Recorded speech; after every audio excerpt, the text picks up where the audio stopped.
Assalamu alaikum wa rahmatullahi ta'ala wa barakatuh. Aujourd'hui, Inch'Allah, on va continuer dans l'explication de la croyance musulmane, du tawhid. Et je voulais citer quelques noms de Dieu, mais parmi les questions qui m'avaient été posées, j'allais expliquer certains noms de Dieu, comme on a commencé. On a parlé de Al-Wahid et du nom de Dieu Al-Ahad. Mais comme quelqu'un m'a demandé les 99 noms de Dieu, donc Inch'Allah Ta'ala, on va essayer de passer en revue tous ces noms-là avec leur explication. Donc on va prendre un peu plus de temps sur ce sujet qui est important, parce que connaître les noms de Dieu et les attributs de Dieu, ça fait partie des choses qui sont importantes en islam. Et on avait vu la dernière fois qu'apprendre par cœur les noms de Dieu fait partie des devoirs d'ordre communautaire. C'est quelque chose, ça fait partie de la science de l'islam. Et la science de l'islam, il est très important de l'apprendre. Il y a des sujets que chaque personne doit connaître, et il y a des sujets que on doit connaître. C'est un devoir d'ordre communautaire de connaître. Donc aujourd'hui, Inch'Allah Ta'ala, on va poursuivre dans l'explication des noms de Dieu. Et avant de commencer, je voulais rappeler à ceux qui viennent d'arriver, à ceux qui sont nouveaux sur la chaîne, que vous pouvez recevoir le lien des cours avant chaque cours. Donc il y a cours lundi, jeudi et samedi. Et avant chaque cours, vous pouvez recevoir un lien, le lien du cours qui vous rappelle le cours qui va venir dans quelques minutes. Et pour cela, il vous suffit d'envoyer un mail sur l'adresse mail de la chaîne, donc l'islam.simplement@gmail.com. Donc on va commencer le cours. Bismillahirrahmanirrahim. Alhamdulillahi rabbil alamin. Wa sallallahu wa sallam ala sayyidina Muhammadin taha al-amin. Wa ala alihi wa sahbihi at-tayyibin at-tahirin. Allahumma la sahla illa ma ja'altahu sahla. Wa anta ya hayyu ya qayyum taj'alu al-hazna idha shi'ta sahla. Allahumma 'allimna ma jahilna. Wa dhakkirna ma nasina. La louange est à Allah, le Seigneur des mondes, et que l'honneur et l'élévation en degrés soient accordés à notre maître Muhammad sallallahu alayhi wa sallam. Nous demandons à Allah de nous faire apprendre ce que nous ignorons, de nous faire nous rappeler de ce que nous avons oublié et de nous augmenter en connaissance, et nous demandons à Dieu de nous accorder une intention sincère, donc qu'on apprenne la science de la religion lillahi ta'ala. Allah Ta'ala dit dans le Coran وَلِلَّهِ الْأَسْمَاءُ الْحُسْنَى فَادْعُوهُ بِهَا وَذَرُوا الَّذِينَ يُلْحِدُونَ فِي أَسْمَائِهِ. C'est-à-dire, donc le début du verset, Allah a les noms parfaits, invoquez-le par ses noms. Alors les 99 noms de Dieu dont on entend souvent parler ne sont pas tous cités dans le Coran. Mais il a été rapporté des hadiths dans lesquels le prophète sallallahu alayhi wa sallam a cité 99 noms. Et ces hadiths, donc il y a eu plusieurs versions, et en fonction de la version, ça n'était pas à chaque fois les mêmes 99. Donc si on veut réunir les hadiths qui sont dans une version, les noms de Dieu qui sont dans une version du hadith, les noms de Dieu qui sont dans une autre version du hadith, et ainsi de suite, on aboutit à un peu plus que 100 noms. Donc une centaine de noms. Mais il y a une version qui est répandue, qui était la version de At-Tirmidhi. Donc certains ont parlé à propos de la fiabilité du hadith, mais il n'y a pas de mal quand même à citer le hadith et à expliquer chaque nom qui est cité dans ce hadith. Donc dans le verset du Coran, وَلِلَّهِ الْأَسْمَاءُ الْحُسْنَى, c'est-à-dire que Dieu a les noms qui indiquent la perfection.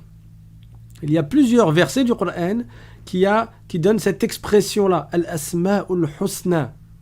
Dans les derniers versets de Surat Al-Hashr également, Huwa Allahul Khaliqul Bari'u Al-Musawwiru Lahul Asma'ul Husna. Donc là également, dans ce verset, Dieu nous apprend qu'il a les noms parfaits, c'est-à-dire les noms qui indiquent les attributs de perfection, qui indiquent la perfection. Donc invoquer Dieu par ces noms-là. Ce hadith a été Al-Bukhari et Muslim ont rapporté que le messager sallallahu alayhi wa sallam a dit, et donc là on parle d'un hadith qui est dans Al-Bukhari et Muslim, Inna lillahi ta'ala tis'atan wa tis'ina isman mi'atan illa wahida man ahsaha dakhala al-jannah. C'est-à-dire Allah a 99 noms, donc 100 moins 1. Le prophète a précisé cela, 100 moins 1. Celui qui les connaît par cœur, en croyant à leur signification, entrera au paradis. Voilà le secret, voilà le mérite d'apprendre ces 99 noms, les 99 noms de Dieu. Donc ce n'est pas un devoir d'ordre personnel d'apprendre par cœur chacun des 99 noms, mais il y a beaucoup de hasanat, et le fait de les connaître, de les avoir rassemblés dans son cœur et de croire en leur signification. Pour croire en leur signification, il est nécessaire de connaître leur signification. Quel est le mérite, quel est le secret de cela? C'est de gagner le paradis, d'entrer au paradis. Donc, quels sont ces noms? At-Tirmidhi a rapporté d'après Abu Huraira que le messager sallallahu alayhi wa sallam a dit, et là il cite le hadith du prophète qui réunit donc les 99 noms de Dieu dans la version de At-Tirmidhi. Inna lillahi tis'atan wa tis'ina isman mi'atan illa wahida man ahsaha dakhala al-jannah. Donc le début du hadith c'est le même, c'est-à-dire que Allah a 99 noms, donc les 99 noms de Dieu, donc 100 moins 1. Celui qui les man ahsaha, donc le verbe ahsaha, certains savants, comme j'ai dit, l'ont expliqué en disant qu'il s'agit de les connaître et de croire en leur sens. Dakhala al-jannah, celui-là entrera au paradis. وهو وتر يحب الوتر هو الله الذي لا إله إلا هو الرحمن الرحيم الملك القدوس السلام المؤمن المهيمن العزيز الجبار. Donc tous ces noms-là que je viens de citer, ils sont cités dans le Coran. Mais il y en a d'autres qui vont venir après qui ne sont pas forcément cités dans le Coran. Donc je reprends. هو الله الذي لا إله إلا هو الرحمن الرحيم الملك القدوس السلام المؤمن المهيمن العزيز الجبار المتكبر الخالق البارئ المصور الغفار القهار الوهاب الرزاق الفتاح العليم القابض الباسط الخافض الرافع المعز المذل السميع البصير الحكم العدل اللطيف الخبير الحليم العظيم الغفور الشكور. Alors, je m'arrête encore une fois. Al-Azim, c'est avec un dha. Donc, il y a beaucoup au bled, ils disent par exemple Wallah al-Azim. Non, c'est pas avec un dad. Et d'autres, ils disent Wallah al-Azim. C'est pas avec un za. C'est avec un dha. C'est pas un zay, c'est pas un dad. On dit pas Wallah al-Azim, comme beaucoup disent au bled. Les noms de Dieu, comme Dieu le dit dans le Coran, Walillahi al-asma'ul husna, Dieu a les noms qui indiquent la perfection. Fad'uhu biha wa dharu alladhina yulhiduna fi asma'ih, c'est-à-dire appelez Dieu par ces noms-là et ne faites pas comme ceux qui déforment les noms de Dieu. Donc les noms de Dieu, tu les prononces correctement. Toi-même, t'aimerais pas qu'on prononce ton nom en le déformant. Ton propre prénom, si quelqu'un il t'appelle en déformant ton nom, tu n'acceptes pas cela. Alors que dire des noms de Dieu que l'on doit honorer, que l'on doit glorifier? Donc les noms de Dieu, on les honore, on les glorifie, et par conséquent, on les prononce correctement. Le nom Allah, on ne dit pas Allah, on ne dit pas Allah. Dans beaucoup de pays, parfois au Moyen-Orient, parfois au Maghreb, on entend des gens dire Wallah, Wallah, sans prolonger, sans dire Wallah. Et ça n'est pas correct. Ou alors, dans certains pays, ils ne prononcent pas le ha, ils disent Wallah, Wallah. Ça aussi, ça n'est pas correct. Et celui qui veut même faire du dhikr, c'est-à-dire évoquer le nom de Dieu, il se doit de prononcer correctement s'il veut gagner des hasanat et qu'il ne veut pas tomber dans des péchés. On n'a pas le droit de déformer le nom de Dieu. Certains, quand ils veulent faire du dhikr, ils vont dire, par exemple, ils vont dire Allah, Allah, Allah, Allah. C'est pas correct parce qu'il n'y a pas la prolongation qui est une lettre en soi dans le nom de Dieu. On dit Allah, Allah. Donc il est important de prolonger. Et on n'a pas le droit de dire Allah, Allah, Allah, ou bien Allah, Allah, Allah. Il y en a, c'est encore pire. Après, à la fin, il termine en disant ah, ah, ah, ah, ah, ah, ah. Et ça, c'est pas valable, c'est pas correct. Parce que ah, ça n'est pas un nom de Dieu. Walillahi al-asma'ul husna. Dieu a les noms qui indiquent la perfection. Ah, c'est ce que tu dis quand tu as mal, quand tu te plains. Les Arabes, lorsqu'ils se plaignent d'une douleur, lorsqu'ils gémissent, ils disent ah, hin ah. Ils disent ah. Donc ah, ce n'est pas un nom de Dieu. Bien au contraire, il a été rapporté que si quelqu'un, dans la prière, il dit « Ah », ça annule la prière. Pourquoi ça annule la prière ? Parce qu'il a prononcé plusieurs lettres qui ne font pas partie de ce qu'il doit réciter dans la prière. Et pourtant, tu as le droit de citer le nom de Dieu dans la prière. Quand tu récites le Coran, dedans il y a les noms de Dieu. Quand tu t'inclines, tu dis « Subhana Rabbi al-Azim ». Quand tu te prosternes, tu vas dire Subhana Rabbi al-A'la. Et quand tu vas être dans le tashahhud également, tu vas citer le nom de Dieu. Et dans ta prosternation, tu vas faire des doigts. Tu peux citer le nom de Dieu dans la prière. Mais si tu dis ah, les savants ont explicitement dit que ça annule la prière. Pourquoi ? Parce que ah ne fait pas partie des noms de Dieu. Donc vous pouvez trouver dans certains pays des gens qui se réunissent pour faire du dhikr. Et ils disent ah, ah, ah, ah. Et ça n'est pas du dhikr. Ça, c'est une déformation du nom de Dieu et ça n'est pas un nom de Dieu. Donc, il faut faire très attention. Donc, Al-Azim, tu dis, Wallah, bon, je vous incite à ne pas vous habituer à jurer par Dieu, mais si quelqu'un était amené à jurer par Dieu et qu'il voulait dire, Wallahi al-Azim, il convient de le prononcer correctement et de ne pas dire Wallah al-Adim. Al-Adim, ça, il y a une transformation d'une lettre et ça n'est pas correct. Pareil, il y en a qui disent walay. Walay, c'est pas correct. Soit tu dis wallahi, soit tu dis walhayyi. Oui, c'est un nom de Dieu également, mais tu dis pas walay ou bilay, billah ou bien bilhay. Il faut citer les noms de Dieu de manière correcte. Donc, je reprends la suite du hadith. Al-Ghafour, Al-Ghafour, Al-Shakour, Al-Aliyu Al-Kabir, Al-Hafiz, Al-Muqit. Pareil, il y a des gens qui s'appellent Abdul Hafiz. Ça veut dire quoi, Abdul Hafiz ? Donc le abd, bon, comme je vous avais dit précédemment, il y en a qui traduisent par esclave, il y en a qui traduisent par serviteur. Ce qui est visé, c'est que c'est une créature de Dieu, on est soumis à Dieu et on est ses créatures. Donc, l'esclave de Al-Hafiz, quand tu dis Abdul Hafiz, c'est comme quand tu dis Abdullah ou bien Abdurrahman, c'est-à-dire qu'à un moment donné, dans ce nom composé, tu vas citer le nom de Dieu. Al-Hafiz, c'est le nom de Dieu, et donc tu ne peux pas déformer. Tu dis pas Al-Hafid, Al-Hafid. Il y en a beaucoup qui disent Abdul Hafid, Abdul Hafid. Non, c'est pas Al-Hafid. Al-Hafiz avec un dha, la lettre qui est ici, c'est un dha, on voit bien qu'il y a un bâton vertical et il y a un point. C'est différent du dad. Le dad, comme celui-là, dans le nom Al-Qabid, on voit qu'il n'y a pas de bâton. Ça, c'est un dad. Par contre, quand il y a le bâton vertical dans la lettre, on appelle cela dha.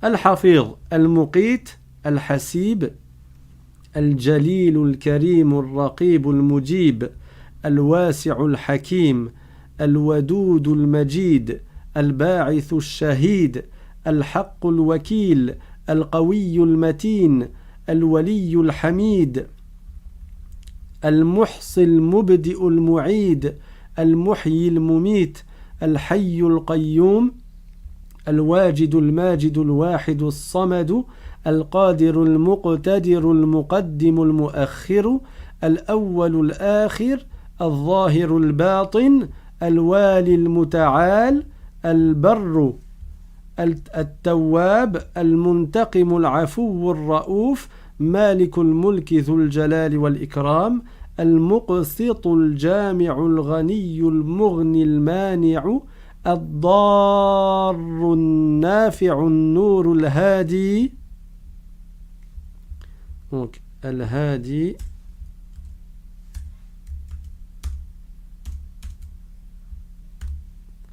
البديع الباقي الوارث الرشيد الصبور. Voilà.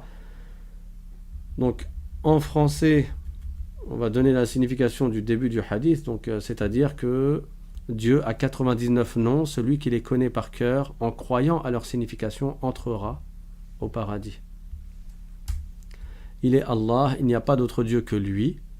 Et après, est-ce qu'on les recite ?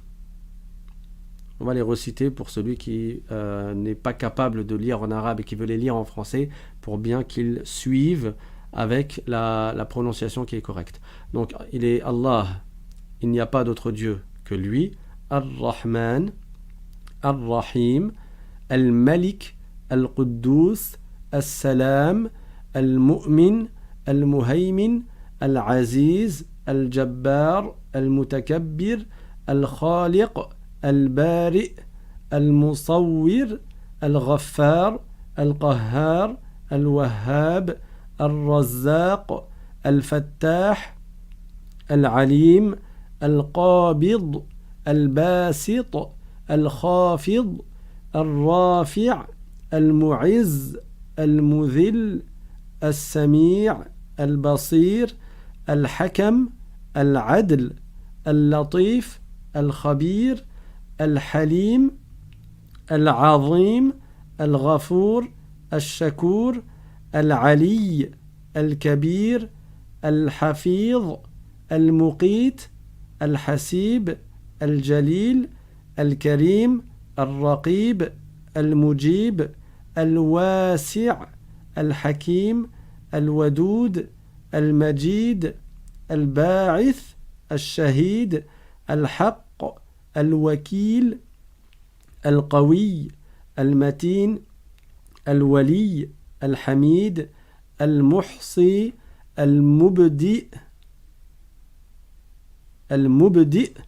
المعيد المحيي المميت الحي القيوم الواجد الماجد الواحد الصمد القادر المقتدر المقدم المؤخر الأول الآخر الظاهر الباطن الوالي المتعال البر التواب المنتقم العفو الرؤوف مالك الملك ذو الجلال والإكرام المقسط الجامع الغني المغني المانع الضار النافع النور الهادي البديع الباقي الوارث الرشيد الصبور.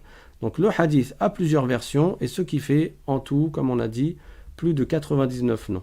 Il y a certains parmi ces noms-là qui sont dans le Coran, qui sont dans des hadiths sahih, et il y a certains qui sont dans cette version, entre autres, que certains ont dit que c'était une version qui était da'if, mais cela n'empêche pas de la rapporter. Remarque importante. Les noms de Dieu sont aussi des attributs de Dieu, sauf le nom Allah qui est un nom de Dieu sans être un attribut. Et ça, on en avait déjà parlé. C'est-à-dire que tous les noms que nous avons cités, ils indiquent un attribut de Dieu, mis à part le nom Allah. Allah, c'est-à-dire celui qui a la divinité, celui qui mérite la divinité, celui qui est le créateur de toutes choses. Par ailleurs, certains noms que nous venons de citer sont spécifiques à Dieu, c'est-à-dire qu'on ne peut pas appeler un homme par ces noms-là. Et d'autres noms ne sont pas spécifiques à Dieu, c'est-à-dire qu'ils peuvent être utilisés pour un homme avec une autre signification, bien sûr. Donc, il y a des noms de Dieu que l'on n'a pas le droit d'appeler autre que Dieu par ces noms-là. Et de cette catégorie, il y a Ar-Rahman. Donc tu ne vas pas appeler ton fils Ar-Rahman. Tu peux l'appeler Abdur-Rahman. Mais tu n'appelles pas Ar-Rahman ton fils. Parce que Ar-Rahman, c'est un nom qui est réservé à Dieu. Pareil pour Al-Quddus. Al-Quddus. Ou bien Al-Khaliq. Al-Khaliq, ça veut dire le créateur. Donc tu n'as pas le droit d'appeler quelqu'un Al-Khaliq. Pareil pour Al-Raziq. Ou bien Al-Razzaq, Malikul Mulk, Dhul Jalali wal Ikram, Al-Muhyi, celui qui donne la vie, Al-Mumit, celui qui donne la mort.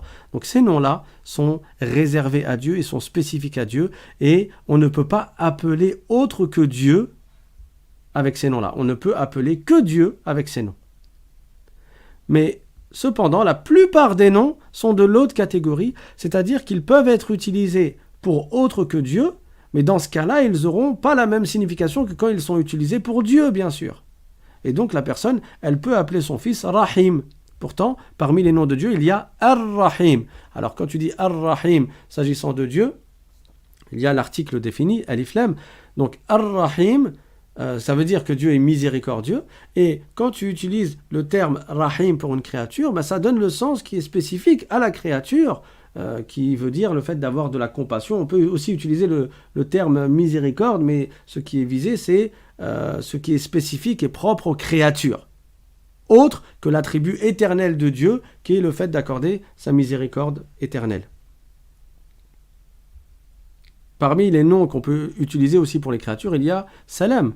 Pourtant, parmi les noms de Dieu, il y a As-Salam. Mais tu peux appeler quelqu'un Salam. Il y a des gens qui s'appellent Salam. Il y a des gens qui s'appellent Karim. Il y a des gens qui s'appellent Raouf. Donc ça, c'est des mots qui en fait ont plusieurs sens. Un sens qu'il est possible d'attribuer à Dieu, et c'est un nom de Dieu, et un sens qui est possible pour les créatures. Il s'agit donc du même terme, mais pas du même sens. De même, et là on va citer des exemples particuliers, le nom Al-Mutakabbir au sujet de Dieu, le nom Al-Mutakabbir au sujet de Dieu n'a pas le même sens qu'au sujet des créatures. Donc le nom d'Allah Al-Mutakabbir, qu'est-ce qu'il veut dire? Il veut dire celui qui est tout-puissant et qui est exempt des attributs des créatures. Et quand ce terme est employé au sujet des créatures, cela veut dire orgueilleux. Quand tu dis d'une personne qu'elle est mutakabbira, ça veut dire qu'elle est orgueilleuse. Donc il faut faire très attention quand on parle des noms de Dieu à ne pas faire de la traduction littérale. Toujours, je vous mets en garde contre certains écrits que l'on trouve soit dans des sites internet, soit dans des librairies ou des bibliothèques, des livres qui ont été traduits en français, mais dans lesquels les traducteurs n'ont pas pris garde et n'ont pas pris attention à traduire en prenant en compte le contexte et en prenant en compte ce qu'il est permis d'attribuer à Dieu ou pas. Et à cause de ça, on se trouve avec des erreurs gravissimes. Et j'avais donné la semaine dernière, et même dans les cours précédents, des exemples concernant des versets du Coran qui ont été mal traduits, ou des hadiths du prophète sallallahu alayhi wa sallam qui ont été mal traduits, mais on peut donner la même règle pour les noms de Dieu. Si tu ne connais pas un mot qui va donner exactement le même sens que le nom en arabe, garde le nom en arabe et donne juste l'explication en paraphrasant en français.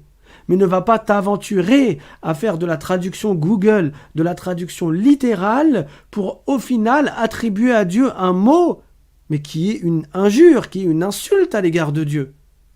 Al-Mutakabbir, c'est un nom de Dieu. Malheureusement, on trouve dans certaines traductions des 99 noms de Dieu, on voit le mot l'orgueilleux. A'udhu billah. Comment tu peux dire que Dieu est orgueilleux? Ça, c'est clairement un blâme. C'est un mot qui indique une imperfection. Et tu peux regarder dans tous les dictionnaires que tu veux, le terme en français orgueilleux ne donne pas la signification qu'il est digne d'attribuer à Dieu et qui est valable dans le mot qui est en arabe. Quand tu dis al-mutakabbir en arabe, les savants, ils ont défini ce mot-là, ils ont expliqué ce mot-là dans beaucoup de livres, et ils ont dit ça veut dire que Dieu est tout puissant. Ça veut dire que Dieu, il est exempt des attributs des créatures, donc il est exempt de toute imperfection. Ils n'ont pas dit ça veut dire que Dieu c'est un orgueilleux, parce que le mot orgueilleux, il ne désigne qu'un blâme. Toi, tu n'accepterais pas qu'on dise de toi un orgueilleux. Même pour les créatures, ça indique un blâme, mais également s'il était attribué au créateur, ça aurait indiqué une imperfection et un blâme. Or, Dieu est exempt de toute imperfection, il est exempt de tout défaut. Et en plus, dans le Coran, il dit le verset que nous avons écrit, que nous avons cité tout à l'heure, وَلِلَّهِ الْأَسْمَاءُ الْحُسْنَى. Dieu a les noms qui indiquent la perfection. Or, l'orgueil, en quoi c'est une perfection d'être orgueilleux? C'est pas une perfection. Donc on ne va pas insulter Dieu sous prétexte que oui, mais dans le dictionnaire, quand j'ai tapé mutakabbir, ça m'a donné orgueilleux. Oui, ça t'a donné ce sens-là qui est réservé aux créatures. Maintenant, tu veux savoir ce qu'il veut dire, Al-Mutakabbir, quand il est réservé au Créateur, quand on appelle Dieu par ce nom-là, tu vas regarder ce que les savants ont dit, comment les savants l'ont expliqué et ce qu'ils ont rapporté des compagnons du prophète qui eux-mêmes ont appris du prophète sallallahu alayhi wa sallam. Donc on ne s'aventure pas à faire des traductions. Vous allez me dire, oui, mais alors pourquoi on dit Al-Mutakabbir en arabe? Pourquoi on n'aurait pas pris un autre nom? Parce que c'est Dieu qui s'est donné ce nom dans le Coran. Dans le Coran, Huwa Allahu al-Khaliq al-Bari al-Musawwir lahu al-asma'u al-husna. Ou non, c'est dans le verset avant. هو الله الذي لا إله إلا هو الملك القدوس السلام السلام المؤمن المهيمن العزيز الجبار المتكبر المتكبر سبحان الله عما يشركون. Donc Dieu se donne ce nom-là dans le Coran. Or, les savants ont donné une règle, Asma'ullah tawqifiyah, c'est-à-dire les noms de Dieu, il y a un arrêt dessus. Ils sont arrêtés. Ils ont été donnés par Dieu. Et toi, tu ne peux pas en rajouter. Les noms de Dieu, tu ne peux pas, toi, en inventer. Il y a un arrêt dessus, dans le sens que c'est Allah Ta'ala qui nous a fait savoir quels sont ses noms dans le Coran. Et c'est le prophète Muhammad sallallahu alayhi wa sallam qui nous a fait savoir quels sont ses noms dans les différents hadiths. Et il y a le ijma' également au sujet de certains noms de Dieu. Donc, toi, tu ne peux pas venir avec toute ta plume et ta littérature. Quand je dis toi, je parle de tous les gens du commun. Moi, toi, les artistes, les littéraires, ceux qui écrivent des bouquins, qui écrivent des livres et qui font de la poésie, et tous. On ne peut pas venir attribuer à Dieu un nom qu'il ne s'est pas attribué lui-même, ou que le prophète sallallahu alayhi wa sallam ne nous a pas informé qu'il fait partie des noms de Dieu. Par contre, les noms que Dieu s'est donnés lui-même, là, on les prend. Et on leur donne la signification telle, la signification qu'il est digne d'attribuer à Dieu. Donc, pourquoi j'insiste là-dessus? Parce que malheureusement, il y en a, ils ont voulu parler de Dieu dans certains livres, et ils ont voulu faire les grands littéraires, et ils se sont mis à dire que Dieu... Et ils ont attribué à Dieu des choses qu'il n'est pas permis de lui attribuer. Et ils ont attribué à Dieu ce qu'on appelle du shirk, c'est-à-dire qu'ils ont associé Dieu à ses créatures sous prétexte de vouloir faire des figures de style et des images. Non, tu ne fais pas d'images quand il s'agit de Dieu. Tu gardes les mots, les noms qui sont dans le Coran et qui sont dans la tradition prophétique, dans la sunna du prophète sallallahu alayhi wa sallam. Donc dans certains livres, il y a écrit, et ça c'est contraire à l'islam, c'est blasphématoire. Il y a écrit que Dieu, c'est une plume créatrice. Comment on dit que Dieu, c'est une plume? Une plume, c'est quoi? Une plume, c'est ce qu'il y a dans une aile d'un animal, des oiseaux, des poules. On ne dit pas Dieu, c'est une plume. On ne dit pas Dieu, c'est un cerveau. On ne dit pas Dieu, c'est un architecte.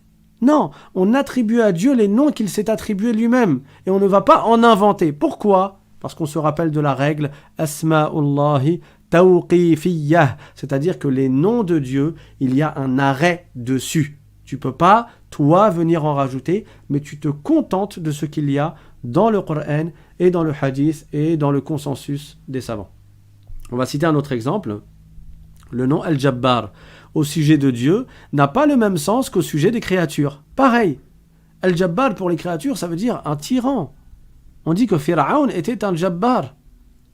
Pharaon, c'était un tyran, c'était un oppresseur, c'était un gouverneur injuste. Alors c'est sûr que si tu vas utiliser le mot Jabbar pour Dieu, tu ne vas pas utiliser le mot oppresseur ou le mot tyran. C'est une insulte à l'égard de Dieu. Et insulter Dieu, c'est de la mécréance. Et si quelqu'un est tombé dans la mécréance en insultant Dieu, alors il doit revenir à l'islam en récitant les deux témoignages à nouveau, l'attestation de foi. Parce qu'une personne qui veut se convertir à l'islam, comment elle fait?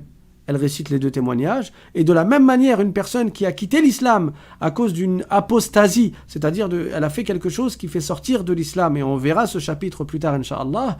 Mais par exemple, parmi les apostasies, il y a le fait d'insulter Dieu ou d'attribuer à Dieu ce dont il est exempt. D'attribuer à Dieu les attributs des créatures.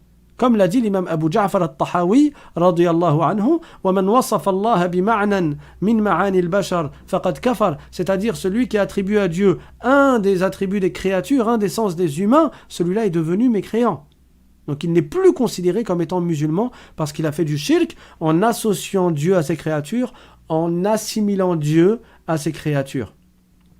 Donc si quelqu'un a fait cela, comment il fait pour revenir à l'islam suite à son apostasie? Comme le nouveau converti qui vient d'entrer en islam, il doit réciter les deux témoignages. Il ne dit pas astaghfirullah, il ne dit pas astaghfirullah, non. Parce que à partir du moment où il n'est pas musulman, avant de dire astaghfirullah, il faut entrer en islam en récitant les deux témoignages.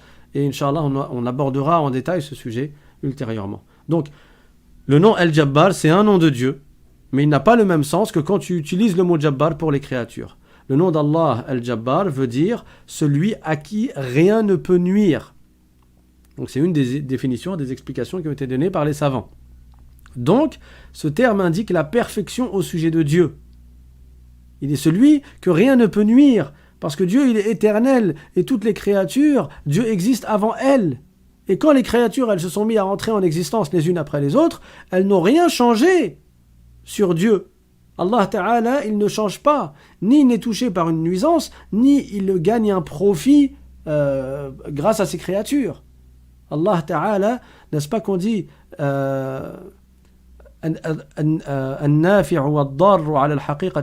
c'est-à-dire celui qui crée le profit et qui crée la nuisance, c'est qui? C'est Dieu.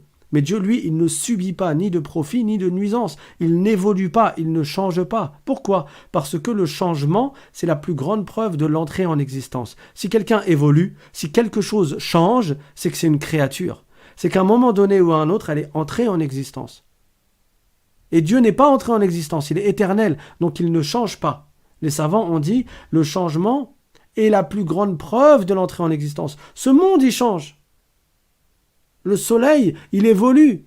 Et d'ailleurs, c'est l'argument que le prophète Ibrahim alayhi salam avait utilisé contre son peuple pour leur expliquer que le soleil ne méritait pas la divinité, parce que son peuple adorait le soleil.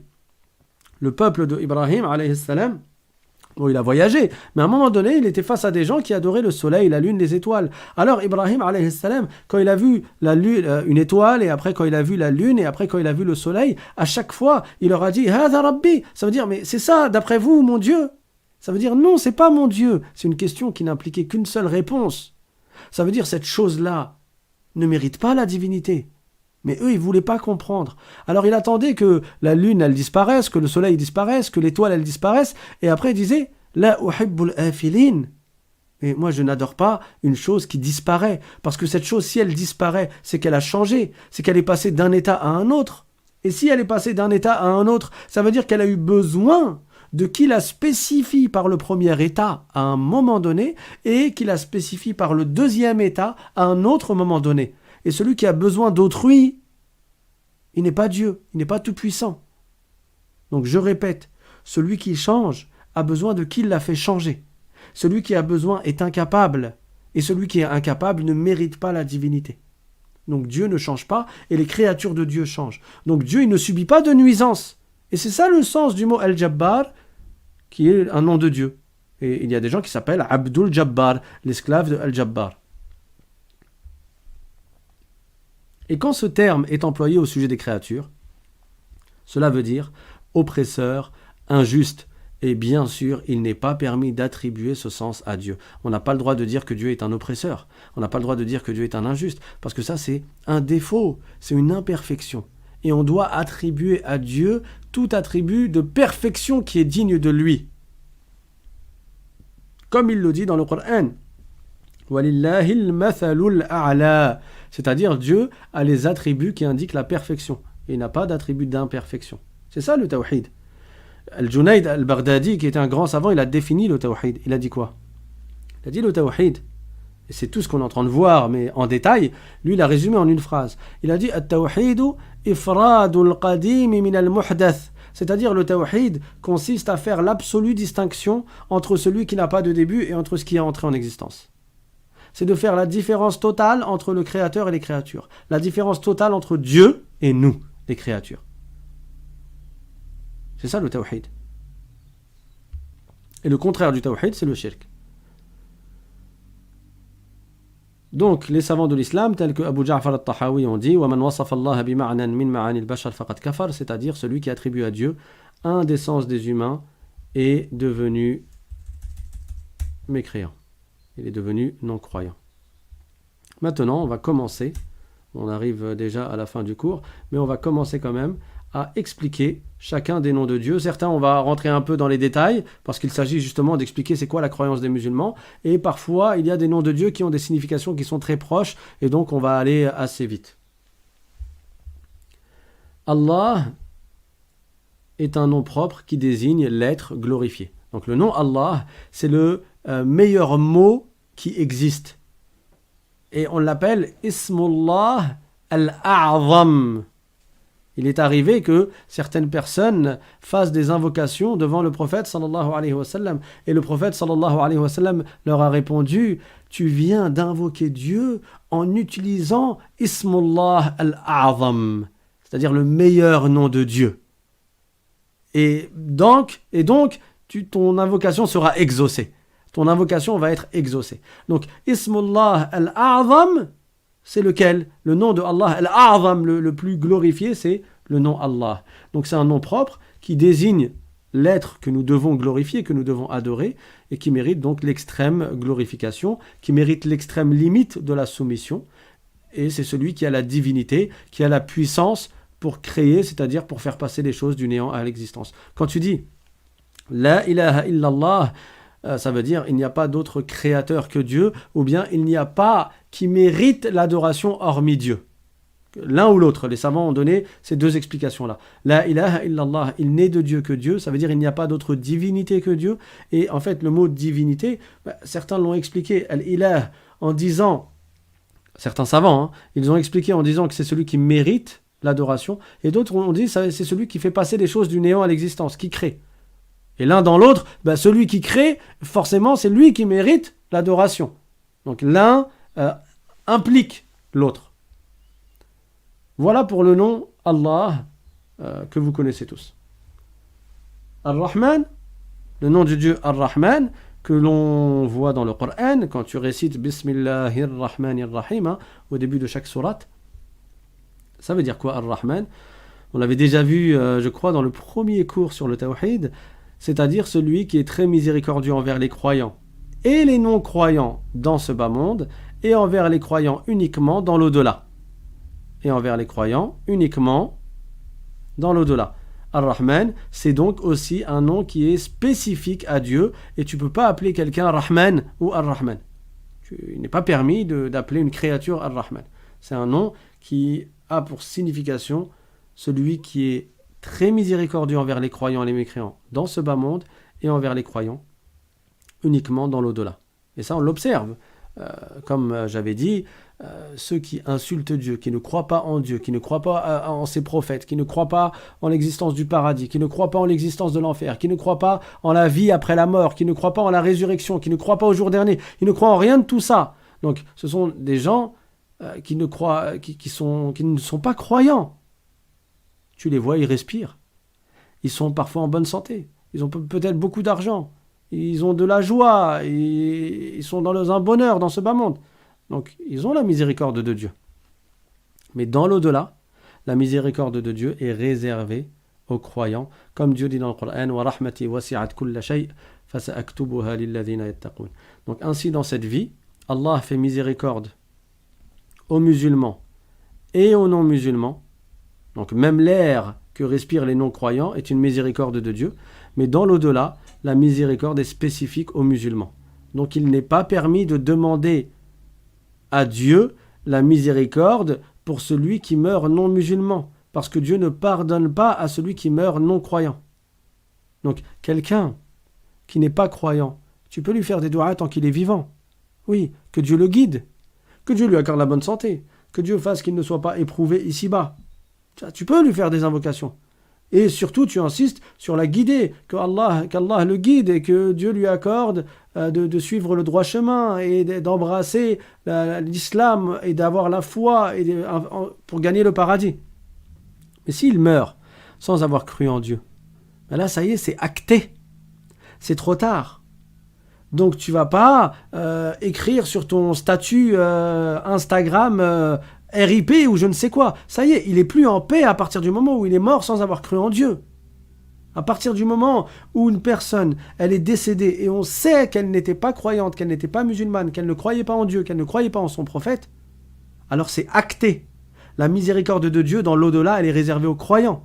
Elle n'est plus pour le mécréant. Et celui qui ne croyait pas en Dieu et en son prophète, il méritera un châtiment éternel. C'est pour cela qu'on dit que le plus grand devoir que Dieu nous ordonne, c'est d'être croyant.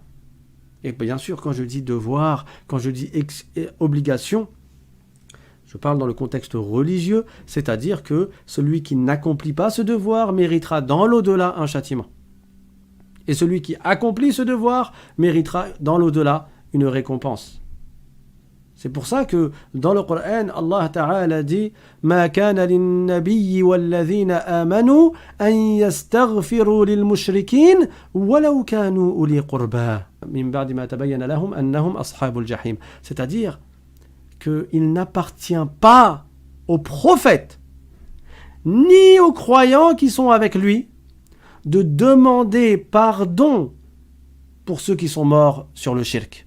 Ça y est, c'est fini. S'ils sont morts sur le shirk, c'est fini. On ne peut plus demander que Dieu leur pardonne. On ne peut plus demander que Dieu leur fasse miséricorde. Pourquoi ? Parce que Dieu nous a annoncé dans le Coran qu'il ne leur fera pas miséricorde. Et donc, demander à Dieu qu'il leur fasse miséricorde, ça revient à contredire le Coran. Donc c'est grave. Contredire le Coran, c'est le contraire de la foi. Hein. C'est le contraire de l'islam. Celui qui est musulman, il croit au Coran et il ne le contredit pas. Il ne contredit pas le Coran. ما كان للنبي والذين آمنوا أن يستغفروا للمشركين ولو كانوا أولي قربى من بعد ما تبين لهم أنهم أصحاب الجحيم. Il n'appartient pas à un croyant, même au prophète, d'invoquer Dieu en faveur de quelqu'un qui n'a pas cru en Dieu à partir du moment où cette personne est morte. Parce que si elle est morte, ça y est, c'est fini. C'est trop tard. Elle méritera un châtiment.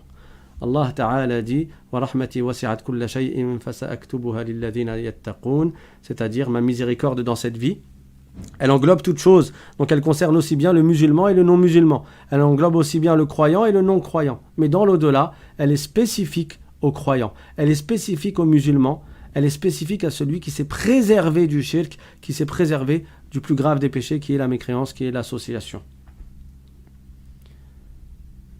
En fait, la mécréance, c'est plus global que l'association. L'association, c'est une des sortes de mécréance. Également, parmi les noms de Dieu, il y a Ar-Rahim, pareil, hein, dans Bismillahir-Rahmanir-Rahim, ça veut dire celui qui est très miséricordieux envers les croyants dans l'au-delà. Donc c'est ça la signification de Ar-Rahim. On va s'arrêter là, Inch'Allah, pour aujourd'hui, et on poursuivra sur l'explication des noms de Dieu la semaine prochaine. Moi, je vous donne rendez-vous jeudi. Si vous avez des questions, encore une fois, vous les envoyez sur le mail l'islam.simplement@gmail.com. Si vous connaissez des gens qui sont intéressés, qui veulent apprendre l'islam, n'hésitez pas à leur faire partager les liens des cours et les liens de la chaîne et qu'ils s'inscrivent donc sur le mail pour recevoir le lien du cours avant le cours pour être rappelé. Et même si une personne elle a déjà appris la science de la religion, c'est bien de se faire le rappel et le rappel il profite aux croyants. Le prophète sallallahu alayhi wa sallam a dit dans un hadith La yashba'u mu'minun min khayrin yasma'uhu hatta yakuna muntahahu al-jannah. C'est-à-dire que le croyant, il ne se lasse pas d'un bien qu'il entend jusqu'à ce qu'il arrive au paradis. Même si on a déjà appris cela, il y a un bien à réviser, il y a un bien à réapprendre, il y a un bien à réécouter pour maîtriser ces informations et pour les rapporter, nous également. Le but, c'est pas que tu sois un récipient qui absorbe et qui prend ces informations et après qui les garde pour toi. Non. Zakatul ilmi infaquhu, ta'limuhu. La zakat de l'argent consiste à donner une part à ceux qui sont dans le besoin, n'est-ce pas ? La zakat, l'aumône obligatoire, c'est quoi ? C'est de donner de l'argent que Dieu t'a accordé, une partie de cet argent, de la donner à autrui, de la donner à des gens qui sont dans le besoin, de partager. La zakat de la science, c'est également de la partager en faisant profiter aux autres. Et donc, ce que tu as appris toi-même, transmets-le à ta famille, transmets-le à ton entourage, transmets-le à qui tu peux. Et Inch'Allah, tu seras récompensé pour cela. Le prophète sallallahu alayhi wa sallam a dit dans un hadith « Ballighu anni walaw ayah » Transmettez de moi, même, ne serait-ce qu'une ayah, même une ayah, transmettez-la de moi. Donc il y a beaucoup de hasanat là-dedans que l'on ne néglige pas cela. Wa barakallahu fikum walhamdulillahi rabbil alamin wa sallallahu wa sallama ala sayyidina Muhammadin taha al-amin wa ala alihi wa sahbihi at-tayyibin at-tahirin.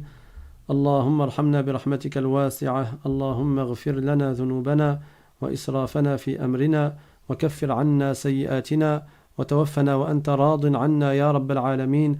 اللهم اجعلنا هداة مهتدين غير ضالين ولا مضلين. اللهم انفعنا بالقرآن، اللهم علمنا ما ينفعنا وانفعنا بما علمتنا وزدنا علما. اللهم إنا نعوذ بك من حال أهل النار. اللهم باعد بيننا وبين المعاصي كما باعدت بين المشرق والمغرب. اللهم أجرنا من النار. اللهم آتنا في الدنيا حسنة وفي الآخرة حسنة وقنا عذاب النار. اللهم اهدنا واهد من ضل من أهالينا. اللهم اشفنا واشف مرضانا يا رب العالمين. اللهم فرج عن المسلمين في كل البلاد. اللهم فرج عن المسلمين كرباتهم. اللهم اغفر لنا ولوالدينا المسلمين. وآخر دعوانا أن الحمد لله رب العالمين. سبحان ربك رب العزة عما يصفون وسلام على المرسلين والحمد لله رب العالمين. والسلام عليكم ورحمة الله وبركاته.